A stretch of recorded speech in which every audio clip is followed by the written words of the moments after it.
Hello കൂട്ടുകാരെ, welcome back to this channel and let's study more about semiconductors.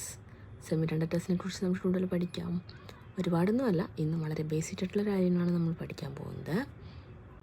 തുടങ്ങാമോ? So ഏറ്റവും basic ആയിട്ട് classification. കണ്ടക്ടിവിറ്റിയുടെ ബേസിസിൽ നമുക്ക് മെറ്റീരിയൽസിനെ മൂന്നായിട്ട് ബ്രോഡായിട്ട് ക്ലാസിഫൈ ചെയ്യാം. We can classify the materials broadly into three based on their conductivity: metal, insulators, semiconductor. ഏതൊക്കെയാണത്? Metal, insulators and semiconductor.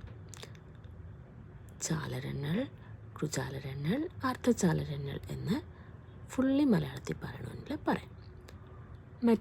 Metal എന്ന് പറയുമ്പോൾ completely കണ്ടക്റ്റീവായിട്ടുള്ള മെറ്റീരിയൽസാണ് മെറ്റൽസിൽ വരുന്നത്. ഒട്ടും തന്നെ കണ്ടക്ടിവിറ്റി ഇല്ലാത്ത മെറ്റീരിയൽസിനാണ് ഇൻസുലേറ്റേഴ്സ് അഥവാ കൃചാലകങ്ങളെന്ന് പറയുക.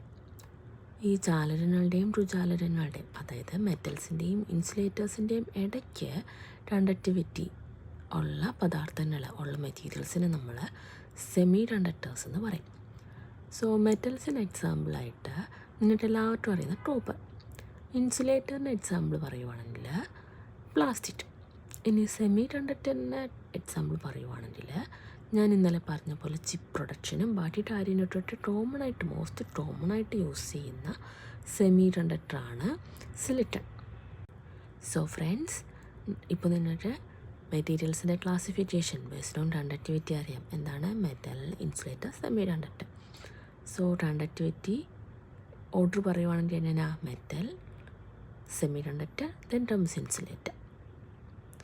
ഏറ്റവും കൂടുതൽ കണ്ടക്ടിവിറ്റി ഉള്ളത് മെറ്റൽ, ഒട്ടും കണ്ടക്ടിവിറ്റി ഇല്ലാത്തത് ഇൻസുലേറ്റർ, ഇൻ ബിറ്റ്വീൻ കണ്ടക്ടിവിറ്റി ഉള്ളത് സെമി കണ്ടക്ടർ. ഇനി ഇതിൻ്റെ എനർജി ബാൻഡ് ഡയഗ്രംസ്, അതായത് +2 കഴിഞ്ഞ കുട്ടികൾക്കൊക്കെ എനർജി ബാൻഡ് ഡയഗ്രംസ് ബാക്കി കാര്യങ്ങളൊക്കെ പറയുമ്പോൾ മനസ്സിലാവും.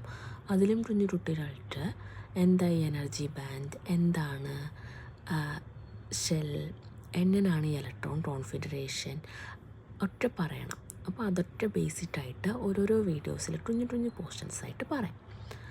സോ 8ാം ക്ലാസ്സിന് മുന്നേ ഞാൻ പഠിക്കുമ്പോൾ 8ാം ക്ലാസ്സിലായിരുന്നു കേട്ടോ പീരിയോഡിക് ടേബിളും ബാക്കി കാര്യങ്ങളൊക്കെ വരുന്നത്.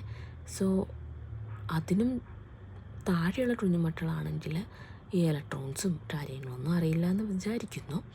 അതിനെക്കുറിച്ചിട്ട് നമുക്ക് വരും ക്ലാസ്സുകളിൽ വിശദമായിട്ട് പഠിക്കാം കേട്ടോ. So stay tuned, support me. Thank you.